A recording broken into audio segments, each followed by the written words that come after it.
guys, welcome back to another episode of Soulful Feasts, bite-sized information to nourish your body, mind, and spirit. I'm your host, Stephanie Zubiri, and if you're new to this show, welcome. I'm so excited to have you here. Don't forget to subscribe, to like, to share the episode if it resonates with you. Now, what did I want to talk about today? I was watching TV with my kids, and they love watching these nature shows. And they were watching Life in Color with David Attenborough. So it's on Netflix now. It's great for the whole family. It talks about color in nature. And we were watching the first episode, which is Seeing in Color.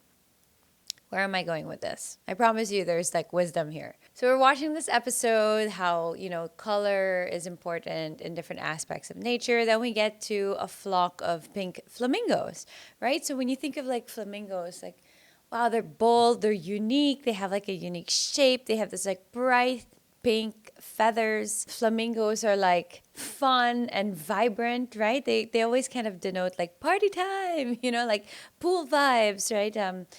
Flamingos are representative of fun. I didn't know. I found out from the episode and I got really sad and affected by it. Female pink flamingos lose all their color when they give birth to a baby chick. They turn absolutely white. So I'm going to quote, "This adult female raised a chick last year, and the effort of doing so has drained her of her color. She put all her surplus food and energy into producing an egg and feeding her chick. Like totally void of color." And I can't help but think how it's such a metaphor for a lot of women who put in all their energy and effort into not just making a baby, but their families, their husbands, their work, and all of this, and we just lose all our color. And it was kind of sad because there was this aerial drone shot of all the flamingos, like the water, and then you see like this group of flamingos kind of like dancing in the water, and then the one white flamingo is excluded from the group, right? Because like only the pink birds are allowed to participate in the courtship dances because the color is like an indication of their strength and they're vibrant. So you see all these like beautiful, brightly colored pink birds that are like dancing and prancing, and then like the one white flamingo like by herself, and everyone's kind of like dancing and having fun, and she's like alone. And then David Attenborough says, "The white female can play no part in this year's display. She will need to eat as much as she can to restore her color. Maybe next year she can regain her color and rejoin the dance." Oh, so sad. So it makes me kind of cry. Like, how sad that, like, number one, like you lose all your color by doing something noble, giving birth, giving life, and then you don't get to participate in all the fun because you're white now. You'll know that in the next couple of solo episodes, I'm going to be talking a lot about aging and how 40 is kind of hitting hard in like good ways and bad. But a couple of things that I kind of gleaned from this episode. Number one is there's like a societal exclusion and a loneliness when you feel drained of your color. And for whatever reason it is, you've poured your heart and soul into something, a project, people, your family, obligations, responsibilities, and you've really given all and you're totally drained, so you feel lonely. Like maybe she's not excluded from the dance, maybe she's just excluding herself. Is there like a flamingo police that says that she can't join? I don't know. But, she's just kind of excluding herself. But the number one thing I got from this is the importance of nourishment, right? So she'll need time to build up her body's reserves. She needs to eat as much as she can in the hopes of regrowing her pink feathers. Now, for a bird, it's obviously like eating the shrimp or the krill that gives them those pink feathers, right? But for us, like what nourishes our soul, right? And when we don't nourish our soul, then you become kind of like the white bird, like just void of color. I guess I was so affected because for a really long time, I think I lived my life in different shades of gray, not the good kind, not 50 shades of Christian gray, but just a total like dullness and numbness. I think a big chunk of my 30s was lived kind of being numb, like an emptiness, right? And I'm not really sure when it happened. I just suddenly started to change and be different. When I got married and had my first baby, I was happy. But then when I had Max, like there was just so many problems in my marriage, and I was also dealing with like major postpartum depression that was totally unchecked because I'm like, why am I experiencing this now? My child is like 1.5, but it was because I was pregnant like back to back pregnant and breastfeeding back to back for 3 years, and then suddenly like my hormones dropped, and then combined with all other things. And I had a lot of self-loathing. Like I would really look at myself in the mirror and like make like all these ugly faces every time I caught my reflection. And I wasn't sure why. And I would convince myself it's because, oh, you shouldn't look at yourself so much. You're being vain. So I would make these ugly faces so that I'd be like, counteract the effect of being vain, because being vain was bad. I was always convincing myself that I had to always be easygoing, I had to be mellow, like that was a good thing, I had to be content, I have to be happy now, I have 2 kids, like you have to avoid being too angry or having conflict or even being sad, right? And what happened was this just kind of depression and unhappiness settled in, and I would like cry in the bathroom by myself and then feel guilty about crying because why was I crying? Like I had 2 kids who were healthy, and I'm supposed to be happily married, and I have like, all these projects, and I was just unhappy, and I was guilty for being unhappy, which made me cry even more. Like I was like super unworthy. And I think, in hindsight, it's like a mix of hormones, but also a big part of it was living life for others and others' expectations. There was a lot of people pleasing. And it's a theme that would come up in my life every so often. So even when I left my marriage and then started over, there was still a lot of that shedding that I had to do, that kind of like people pleasing, living for other people's expectations, which was honestly, I would tell people like I feel withered, like tuyo, like dried up, like a dried up flower. That there was like no vibrance. I didn't enjoy anything anymore. There was a lot of escapism.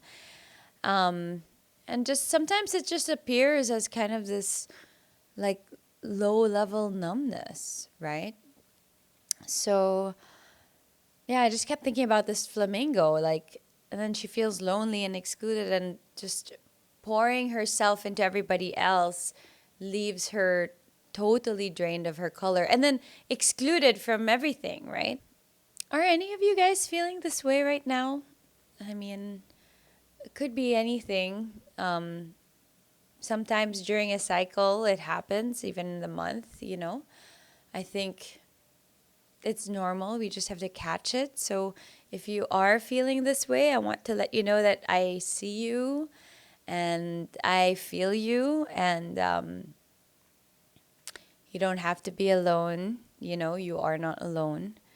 And deep inside of you, you have a beautiful rainbow. You deserve to be vibrant and radiant and be dancing.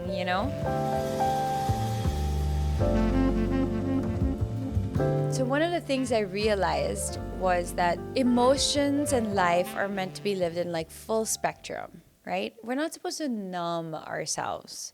We're supposed to feel every feeling, because emotions are like energy, and energy cannot be created nor destroyed. So we just have to allow ourselves to be a conduit of that emotion and just let it pass through us, honor it, and then release it. We deserve to live life in full color, whether that's like really celebrating your joy and your happiness and like not feeling guilty about that, just really celebrating your wins and yourself, or like being really, really angry. So I was in a workshop. It was actually amazing, a dance workshop led by a Mentee Global. And it was really cool. It was like a movement workshop, and it was all about anger. How anger is not bad per se. Like a lot of us say like anger is bad, but anger is actually the fuel to take action, right? If we don't get angry, how can we take action, right? And what's important is not to let the anger consume you. So where do we direct our anger? How do we manipulate that? How do we honor our anger and then release it, right? So it was very amazing because we did it through like dance. I do it like when I get really, really angry. Like it's rare, but I do. And sometimes the anger is like kind of like parang under my skin. Like I feel my blood curling and I'm like, and like get like rage. I don't try to just push it in because it's gonna live somewhere in your body and turn up as a sickness. I use like a wooden spoon and like I smash it on the kitchen counter until it breaks into pieces. Like a rage practice, you know? But then, and then it's released. It's like, so one time I got a text from my ex that really like annoyed me. And I was just so filled with anger. And I was just talking to Scott in the kitchen and I was like, sorry, we can't talk right now. I am like shaking with rage. I gotta do something about this. And I grabbed the wooden spoon. I was just like, smash, smash, smash on the table. And then it like exploded into like a million pieces. And I'm like, okay, I feel better. All right, now we can have like a discussion about this.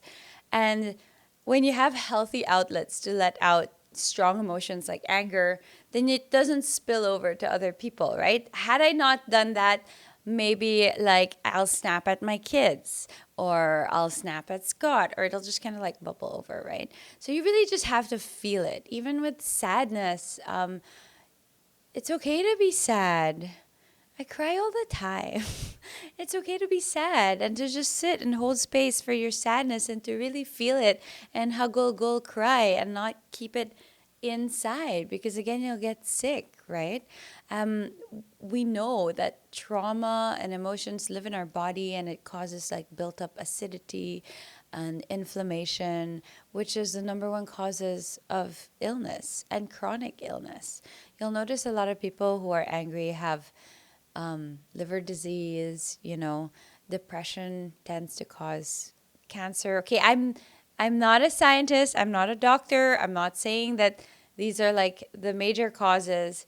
I'm just saying that there is a psycho-emotional relation to our illnesses and the energy and emotions that we store inside. So it's really important to find ways to release that, whether that's through crying, through dance, even exercise. If you're experiencing a lot of anger in your life right now, you could, box. I used to do that. It's great. Like, and you're working out and getting hot at the same time. So whoever you're angry at, like, it's amazing. Or sadness is, just taking some time to unwind and really, really feel it and write poetry, write songs, or whatever it is, art, right? The other thing that, I realized about us living in full colors, how do we really get to do this? How do we get out of our numbness, our grayness, our dullness? Because it's so easy. Like so many of us go through life like a zombie, right? Like, you don't need to go through anything traumatic in particular, but sometimes it's just the grind and your life loses its luster, right? The job that you used to love is now like the same, always boring, like same old, same old. You kind of get jaded. But how do we bring back that color in our life and in ourselves? So I had a bit more reflection about this flamingo. I was kind of offended that like she was portrayed as being kawawa because she's not part of the flock. Right? Why is she kawawa? Baka naman she doesn't want to be a part of the flock. Maybe she's happy being alone. She doesn't want to move with all the... And like, whatever, man. You guys are like preening and prancing and trying so hard to be seen and whatnot with all your like pink feathers. Like, I'm actually just cool being myself, giving myself time to heal, to recover, to get my colors back, to get those pink feathers back. So I was like, young on man, why are you saying she's sad? Like, even the tone is like, maybe next year she can join. Well, what if she doesn't want to join the dance? What if she's very happy and very fulfilled being like a lone flamingo? She's just giving herself what she needs, right? Kind of taking the example of the flamingo, taking the space and the time to be alone and rediscover yourself is very important. I was very fortunate that, the pandemic was actually right after my breakup, and in many ways scary, but also in many ways beneficial in the sense that I was really isolated and I could really do the work for myself. And I think it's harder when there's so many other distractions out there and life is ongoing and you have commitments and responsibilities, kids, aging parents, your jobs. But you do have to take the like quiet time for yourself. And it doesn't have to be like a retreat or a vacation. Just give yourself 30 minutes, an hour every day. And if you can, see a therapist to really like discover you. What made you lose your color in the first place? What drained you? Have moments of quiet and aloneness to really like take stock of what drained you of your color and what are the things that make you feel alive again, right? So taking also that time to really recover and not feeling the need to keep doing, keep achieving, keep showing, right? So taking that time for yourself to nourish yourself, to maybe do some pursuits that are just for fun because it makes you happy, right? Could be like some singing lessons or learning piano with a keyboard on your iPad or something. Maybe it's drawing, maybe it's cooking. Like you need to have something that brings you joy that has no other commitment than just bringing you joy so that you can remember that life is meant to be lived with joy and laughter. And frankly, like when you have that time to really sit and think about your life and just be happy with yourself, being alone, then you can look at the other flock of flamingos and be like, hey, good for them. They're like happy and dancing in pink. Like, that's great. Instead of being like, oh, I'm here, kawawa me, right? Because you're full and whole onto yourself. Yeah, so take the time, the space you need to nourish your soul and to discover yourself again. Even if it's just 30 minutes a day, taking a class, a dance class or something, anything that makes you feel happy and there's no desired outcome. So I think sometimes exercise can actually add to your frustration because you're like working towards a goal, like a fitness goal. I need to lose weight or whatever. So it's different from like taking a dance class because you love to dance rather than like doing Zumba because I'm trying to lose weight, right? So it has to be something with no frustration, no expectation. For me, I really love cooking. I used to have a restaurant, but actually that made it very stressful. So for me, it's kind of nourishing my family, nourishing myself. Writing nourishes me, and dancing. I really love to dance. That makes me feel so alive. I just came back from this wellness festival, and then every day there was like a dance party on the beach. And I feel so fortunate that I was able to go. And it was like every day I danced for like 5 hours, but like not even drinking. I didn't drink anything. I was just so happy. And like, even if I looked weird, it was okay. Yeah, I was happy. I didn't need a drink to escape or enjoy myself. I was just really enjoying the music and was dancing 5 hours a night. Like, woo, like really just every day dancing. And I did all the dance workshops in the afternoon. And then in the evening, I would dance in all the dance parties. And like, it was also the kind of dancing where I was like, not trying to perform or do any steps. Like, I didn't care if I looked weird. Like, it was like wherever my body wanted to take me to the sound, that's where I went. And it was so amazing. I felt so alive and refreshed. Um, so whatever it is that gives you that nourishment, and actually, so when I came back, I was feeling a little bit sad. Um, Not sad because I love being home and I love my house and the kids and I love my work, but I was like, where am I gonna go dancing? Wala na akong dancing. So I realized that like if I'm gonna have to wait for my girlfriends who are all like moms and busy, like the next time I'm gonna go dancing is gonna be like 6 months from now. Um, I was like, I'm just gonna have to find a place to dance here in my house. So I went on like Shopee and bought like some lights, like disco lights, like purple lights. So I like made like a vibe in like a room, and I was like, kasi parang corny lang naman if it's just regular, you know. So it's like I created a vibe. I put on like music and like yeah, then I just danced. So I'm like, now I'm like trying to like embrace that every time I feel a little bit drained or like um, overwhelmed, if I need to feel like that aliveness again. Um, yeah, I got my Shopee disco lights and then dance. Coming back to this flamingo, I just wanted to round things up with a little bit of a reflection and almost like meditation. You know, we forget that healing, transformation, and creativity require nourishment. So that feeling of losing your color may not even be like depression. You just maybe you're lost inspiration. All of that healing, transformation, creativity, we need to nourish our soul, right? It's not just our body, not food, but rest, stillness, tenderness, holding space for ourselves, allowing ourselves to be the lone flamingo on the side while everyone else is doing their thing. It also takes time. Like there's no timeline. You know, things will happen when they're meant to happen. And I think that's the biggest pressure that I used to put on myself. And I would feel like such a failure when things wouldn't pan out the way I thought they would or in the time frame they would. Like, whatever is meant for you will really come for you. I really believe that. So you just have to trust that if you need to take time to slow down and do your thing, just do it.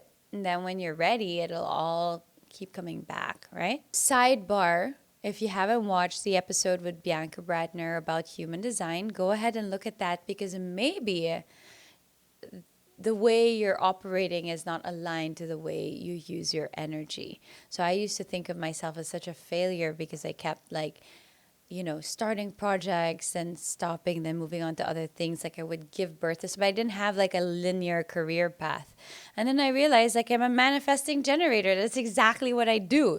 I just give birth to things and then like put it out in the universe and then let it do its thing and then move on to another project.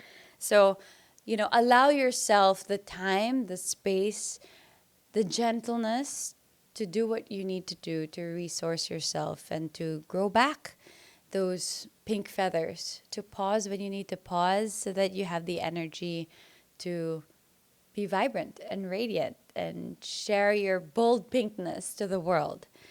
So right now, I want to ask you guys to take a moment to ask yourselves, okay? So you can do this as like a journal entry. Maybe save this episode if you're like in the car. You can use it as like a journal entry or part of your meditation. Just a couple questions here. What part of me is asking to be nourished right now? So maybe it's not your whole self, but maybe you have your feminine side that you've left to the side and kind of, you know, have had to wear the pants for a really long time. It happens in a lot of relationships where you feel like you can't be soft and that you're always wearing the pants and you have to be strong and hard. And that also affects how you look and how you operate. Or maybe it's, you know, your creative side, your inner child. So, what part of me is asking to be nourished right now? And then, what pink feathers am I longing to regrow? I like that.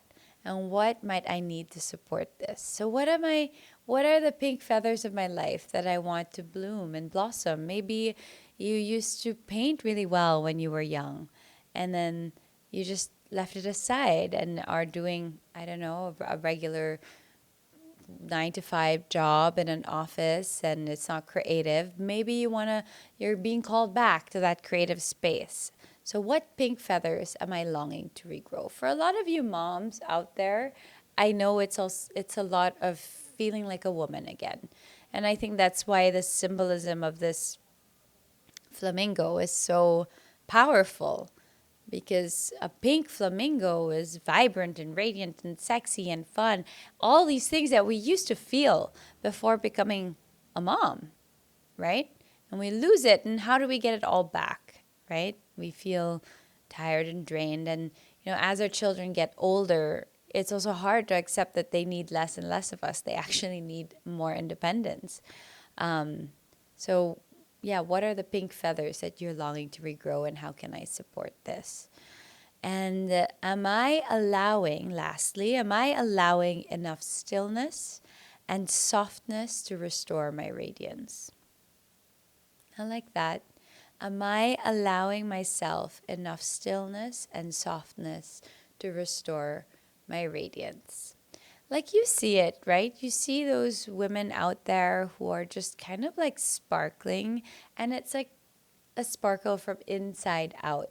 And it's those women who kind of pour into themselves first, and have learned to really give themselves time to nourish themselves. And then you also see the people who are trying so hard to have an outer radiance, but it doesn't come from inside. And I have a lot of compassion for that, because that used to be me. I used to have all these photos on Instagram that look picture perfect, but then deep down inside, if you really look at my eyes, it's really like kind of hostagey looking, actually, when I see like this fake plastered smile. So I didn't recognize it until I allowed myself the time to really reflect on what was causing me that emptiness, and then also a softness to regrow, to rebloom, right? So kind of like, think of, cherry blossoms, like they still need the winter to go through so that they can like bloom, and then they become fruit, right? There's cycles in life. So it's okay to go through an inward cycle so that you can rediscover your radiance. Kind of like that flamingo. So, with that, maybe we can take a few deep breaths right now, right? And with each inhale, right, we can imagine drawing the energy of nourishment, right? So, light, warmth, safety, and exhale, like, release the pressure to rush, the weight of expectations and the belief that you must always be in bloom, because even the most beautiful flowers are not always in bloom. So let's do that together. Okay, let's take a deep inhale. And when we inhale, just inhale everything you need: the time, the space, the nourishment, the light, the warmth to nourish your soul. And then exhale. Release any kind of expectations, any kind of, weight or pressure to just always be constantly in bloom. It's okay. All right, so inhale and exhale. And then inhale and exhale. Just release. And you can whisper to yourself, I am worthy of nourishment. I give myself permission to replenish. And I am worthy of blooming. Okay? I am worthy of nourishment. I give myself permission to replenish. And I am worthy of blooming. Okay. I hope this episode has helped you. Do watch it with David Attenborough. It's on Netflix right now. Your family's going to love it.